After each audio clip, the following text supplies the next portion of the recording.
Hey everybody, it's Greg, and I'm here to give you a little tutorial on the Mercedes Sprinter, aka Beastie Buggy. Let me show you a couple quick things to start with. First off, this bad boy only takes diesel fuel. This is your gas tank. It can only open when the door is open. You can shut the door, but you can't take off. So it's got to be closed. Shut the door. Diesel fuel only. Next, it's 10 feet high, so you cannot go through drive-thrus and money ATMs and all that type of thing. It's also super heavy, so I wouldn't suggest tailgating because it doesn't brake like a car. It has a much longer brake sequence. So this is for your water, to put water in. You won't have to ever worry about that. Come on back. I'll show you some other things. These windows are out right now. Don't ever drive with these windows out. I'll show you how to crank those in. We keep those typically open, get airflow through there. Come on back. I'm going to spend some time back here. First off, these unhook. So if you really want to swing the door all the way around, it'll catch on the back side. I'm going to leave that one like that. Here's the handle for this one.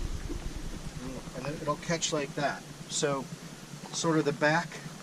This is a piece of netting to keep the bugs out. I'm going to roll this up so you can see inside better. Just walk you through a lot of what's going on. Obviously that's the bed up there. There will be bungee cords, and if you ever need any of those, hooks and such, this is paper to start fire. The little rubber grill will always be in there, so you can see that. Behind that is the refrigerator. That's typically set. It's got two sides. You can change the setting from this side. It slides out, and I'll show you that when we get inside. Over here on the left is a safe. If you're going to use that, we'll have the combination for you. Over here to the right, this is an air compressor. Right now it's half full. This is the on and off button to fill it. It should never be over 8. We talk more about that. That's the hose for it to the left, which is only to be used to fill tires, and that will hook into this. All this stuff over here on the right, you won't ever have to mess with. All these switches should typically be on, but you don't have to ever mess with anything over here. We'll talk about more of the stuff inside once we get inside. I'm going to take a couple minutes and pull some stuff out and show you what it's about. This vehicle also has a trailer hitch and receiver if you need to use it. It's four-wheel drive, and we'll talk more about that too. So first thing you need to know is this little generator here should always be strapped in when you're not using it, because you don't ever want it to tip over. And actually I'll bring it over here and come back to that for a minute. And this board here is for the centerpiece for an extra bed, and I'm going to put that in and show you how that works last when I go inside. And I'm going to pull that out so you can see how that works right now as well. Just lean that over here. This machine also comes with a dog leash here, as you can see. If you need to chain up your dog, I typically put it through here. It runs all the way to the front. It's about 25 feet long. So the way this machine works is the large air conditioning unit inside and the induction stove have to have shoreline power. Shoreline power is either you plug into an outlet or you can use the generator. So let me show you how that works. So if you're at a campsite that actually has an outlet, this piece here, come back to that, is going to give you your power, and this will run into the outlet. So this is what's called shoreline, or your basic everyday power. It goes, you'll see there's a little dot here. It can go in, and it quarter turns and slides in, and this covers on it just to protect it from the rain. So now you can plug in. You can use the extension and go to your outlet, or you can use the generator. I'll actually start this generator. This generator starts up usually on one pole, and it'll have a full tank ethanol-free gas. So the way this works, seems to be on. It's been running, so I don't think I'll need the choke, but usually it'll choke and it'll pull. As soon as it starts, you turn the choke off. So it's going. All I need to do is plug this in, and now you got power for your induction stove and your air conditioning unit. It will also recharge the battery if your battery gets low, which is really good to know. So that's a little 2 cents on this. We'll turn this off. I'm going to unplug this because I'm going to show you our other source of power on nice sunny days.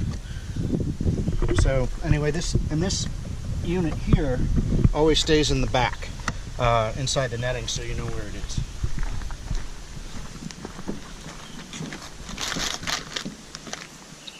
Throw this back in here.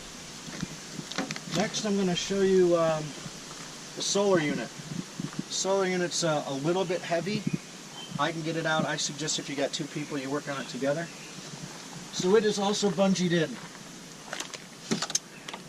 And this is pretty simple to use. It's heavy.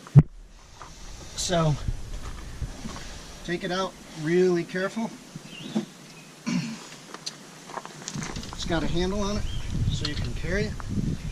And as we come over here, I'll move the generator for a second. This is your outlet for your solar power. Your solar power, this little unit here, if you've got any type of sun and we're plugged in, and I'll show you how that works, will charge your whole battery in probably an hour and 15 minutes. If I'm parked and I've got good sun, I typically just leave the unit in. You never have to worry about anything. So I'm going to show you how this sets up. This has just got a little lock on it. You turn it and it opens up. I'm going to flip it up like this.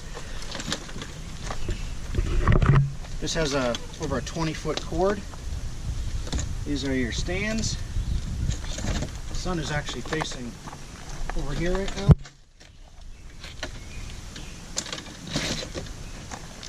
I'm going to lay this down. This is your voltmeter here. It's not plugged in, but when I plug it in, we'll see what type of sun we're drawing. This is pretty easy. Just squeeze the button and it's plugged in, and now you got solar power. It's pretty awesome. I'm just going to show you how that comes out. Plug it back in. Should come back around here. So this tells you how you're charging. This typically won't ever get over 130. 129 means you've drawn a lot of sunlight. It doesn't need direct sunlight, but you have solar power now. And with that being said, I'm going to leave it plugged in, and you know, when you fold it back up, just be careful. I try to keep the cords in it, and it's awkward. Make sure that bungee cord goes across the 2 pieces there. This lithium-ion battery, which I said you won't have to worry about, keeps everything in the van running. Your LED lights, your refrigerator, your freezer, all the USB ports, which I'll show you inside, and we'll go in and show you some of that stuff right now. And again, like I said, this velcros up pretty easy, so we'll just tap this in, keep the bugs out. Let's go inside. I'll come back to this. This will be the last thing to show you guys. I'm just putting it over here.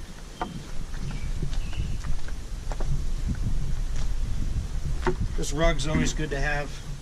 If it gets wet, it gets wet. I wouldn't worry about it, but it's nice to take your shoes off at night. Always have them out.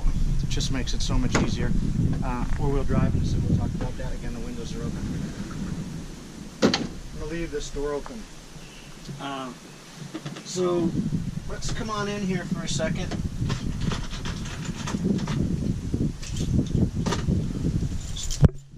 As you come in, first thing you want is lights.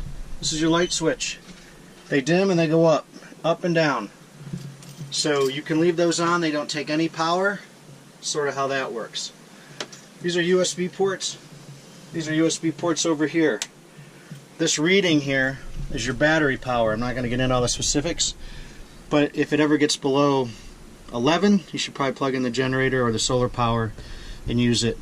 Typically it never gets below 12.5 with running everything.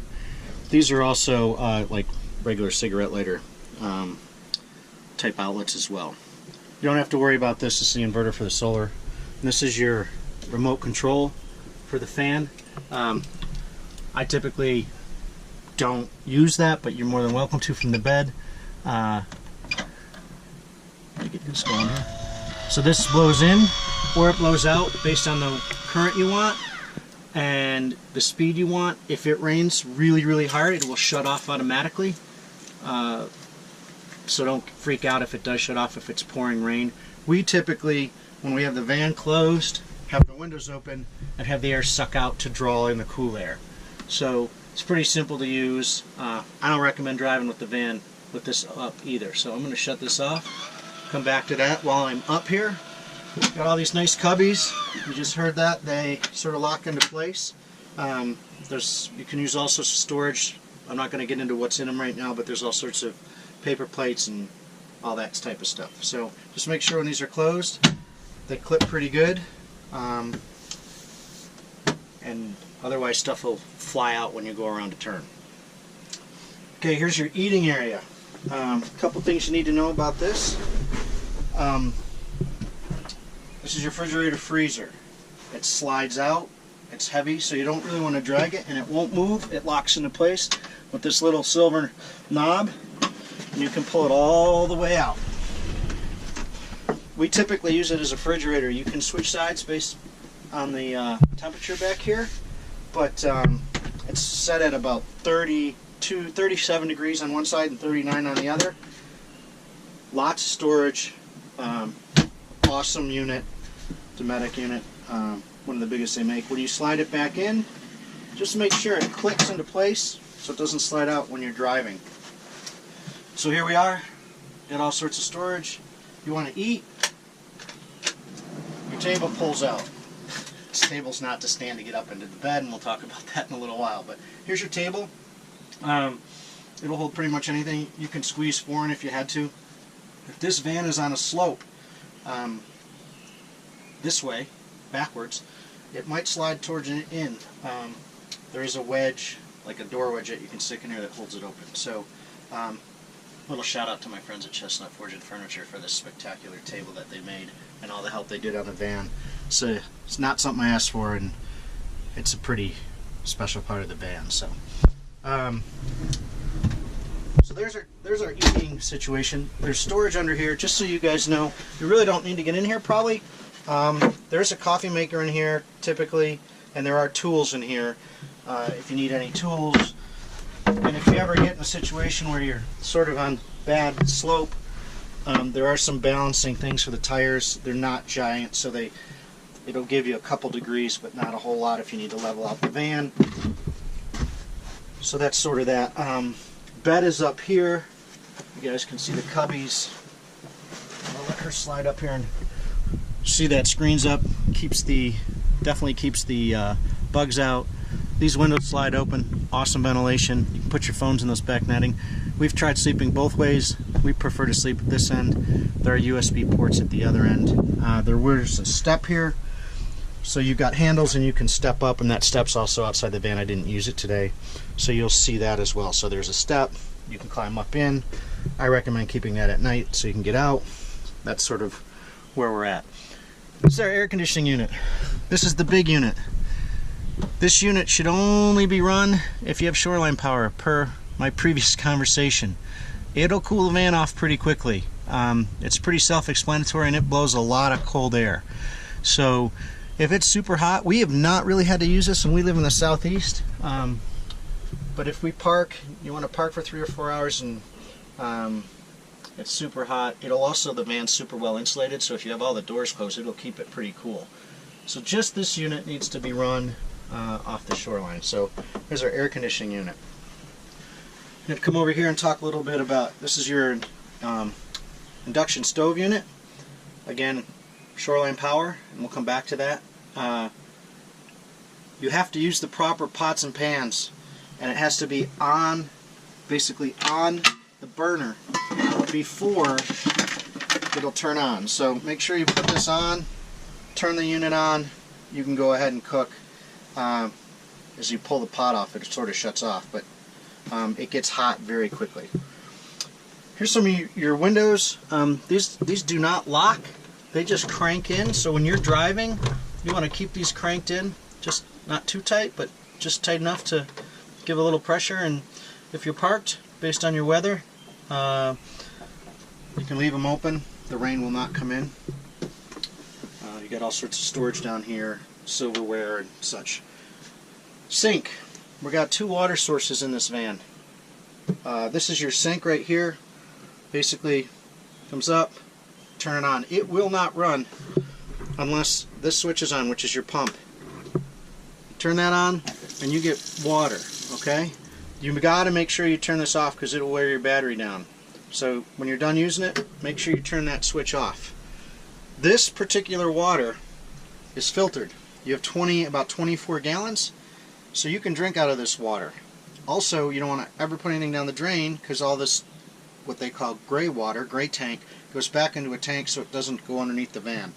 So you're going to use this for brushing your teeth and doing dishes and that type of thing. But just remember, anything you put down there is going to get stored, and eventually I'm going to have to empty it. So you don't want to put any vegetables or crazy stuff. It's a small drain. Not much will go down there. So that's your sink. Underneath the sink, you'll see the tank. Just so you know, if you hear it sloshing around in there. Also, there's toilet paper and soap and extra paper towels. The garbage is right here. I'm going to show you this other water source, and we'll come up front and talk more about what's going on over there. So this is an interesting part of the van. There's another tank of water in here. This water is used only to spray outside, and there's a couple things you need to know about it. Let's see if I can open this on the first try, because I typically don't. There's a bunch of keys here, so actually I'm going to have to open them both. Give me a second. I'm going to have to edit this part. So this is where I fill it. You'll never have to worry about that. This only has 9 gallons of water in it.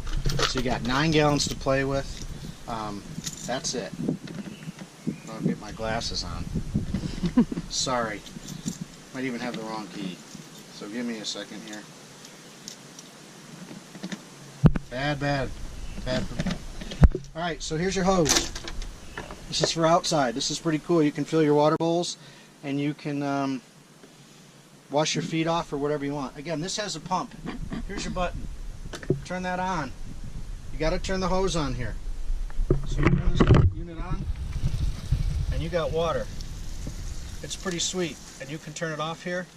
Make sure this is off. When you're done with it, it coils back up and it locks. The most important, and then obviously turn your, you'll have to remember, turn your pump off.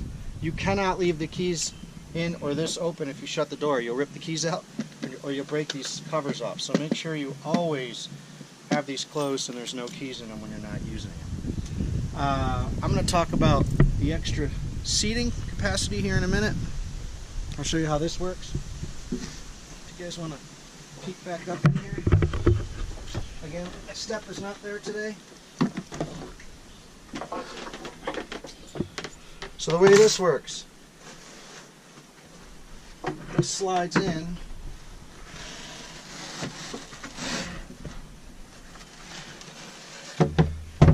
Like this. It's pretty simple.